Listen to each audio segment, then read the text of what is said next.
One of the most important things to learn in a manual car is how to move off from a stopped position. This video is part 2 of how to move and stop a manual car series. In part 1, we talked about how to place your feet, what each foot does, so which one does the brake, which one does the accelerator, and then we also talked about the role of each pedal. And then we talked about the biting point. So what is the biting point and also how to find the biting point. So if you haven't watched that video, I'll recommend that you go back and watch it first before coming to watch this one. In this video, we are going to talk about how to move off from a stopped position. So we are going to talk about how to move off using a handbrake method. And then we're going to talk about how to move off without using the handbrake.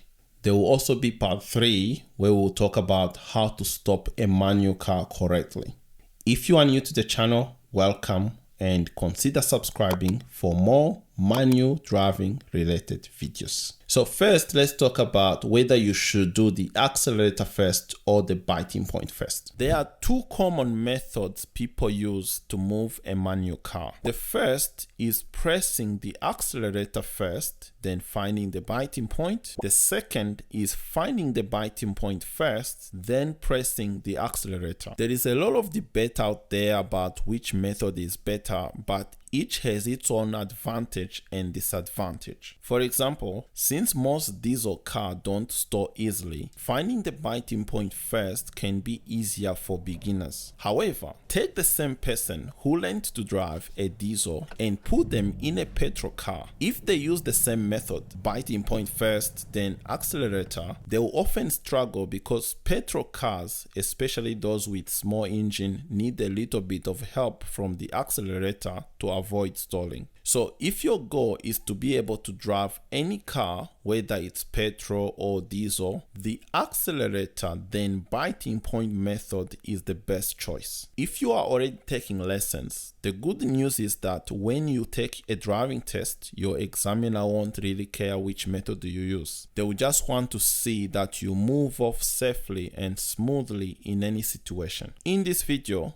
we'll be using the accelerator then biting point method as it works well in most vehicles and is a reliable approach for both petrol and diesel. First, we are going to look at how to move off using the handbrake, and then we'll do it without the handbrake. Here's how to move off smoothly using the handbrake method. First, we push the clutch all the way in, select first gear, set the revs. So accelerate between 1500 to 2000.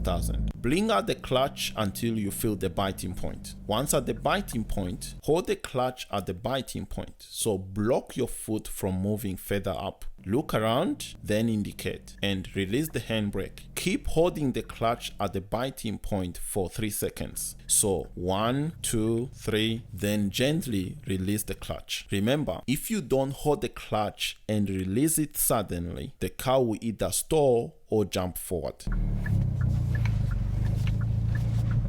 So that's how to move off using the handbrake, and this is what you're going to be doing mostly if you are doing things like hill starts. Now, if you are on flat roads or uphill or downhill, you actually don't need to use the handbrake. You can do it without using the handbrake, which is actually what we recommend. You don't want to be putting the handbrake on every intersection that you get to. So in this section of the video, we're going to talk about how to move off without using the handbrake. Now let's go through the steps of how to move off without using a handbrake. First, right foot on the brake, then put the handbrake down. The reason I'm putting my foot on the brake first is because when I release the handbrake, the car might start rolling backwards or move forwards before I'm ready. So I'm putting my foot on the brake pedal to make sure I have full control of the car before releasing the handbrake. Next, push the clutch pedal all the way in and select first gear. Now, before I talk about the next step, we need to remember one thing. When we are moving off without the handbrake, we will not feel the biting point as per se. But if you think about it, what really happens at the biting point?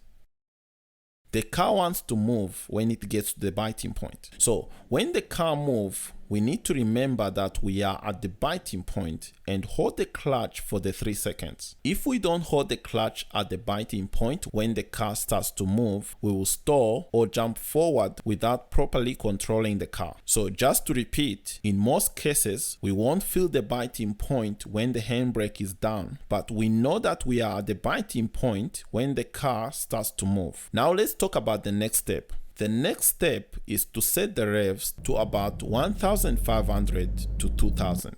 But remember, we need to do this without looking in the dashboard too much. Keep your eyes on the road and listen to the engine instead. If you stare at the revs counter when learning to drive, we usually consider this to be a bad habit and can be difficult to fix down the road. It will also hinder your progress. Learn to listen to the revs and keep your eyes on where you want the car to go. After we set the revs, we immediately bring the clutch up to the biting point, but remember, we won't be able to feel the biting point in most cases. We will know that we are at the biting point when the car starts to move. So here I am, bringing up the clutch. Once I see the car starting to move, I know I'm at the biting point, so I hold the clutch still for about 3 seconds. 1, 2, 3, then slowly release the clutch. I then increase the speed and then change gear, which is a topic for another day. Let's do this a bit quicker. Foot on the brakes and handbrake down. Select first gear and set the revs by listening. Don't stare at the tachometer. That's not a good habit. Release the clutch until the biting point and hold it there. Hold the clutch 1 second, 2 seconds, 3 seconds. Release the clutch all the way and continue accelerating.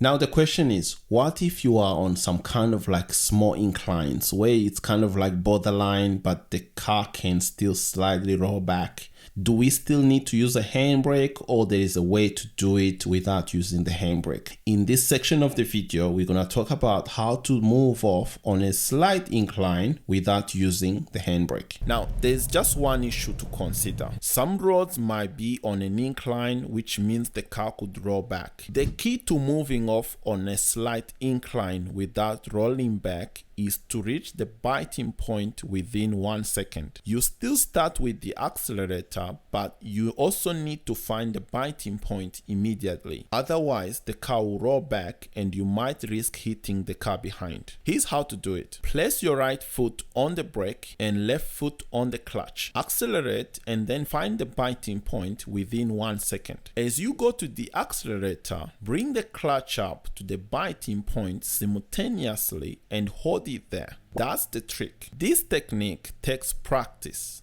It's a good idea to find a road with a slight incline and practice moving off without rolling back. Remember, the secret to moving off smoothly on an incline without stalling is to accelerate and then find the biting point within a second of releasing the brake. One tip though, don't practice this for more than 10 minutes at a time, as it can overheat and wear down the clutch disc. Practice for a few minutes, drive around to cool down the clutch, then practice again. Now, I know some people learn by finding the biting point first, then accelerating. While that approach can work, it has limitation. You might struggle when driving a different car, and someone who has practiced starting with the accelerator would generally be quicker and smoother at moving off. I used to do biting point first, then accelerate a few years ago, but after switching to the accelerator first, I haven't looked back. Your driving examiner won't mind which method you use, but remember, long term, it's best to learn the method where we use the accelerator, then find the biting point. So if you come to a stop and you need to move again, you need to think about whether you are on a flat road,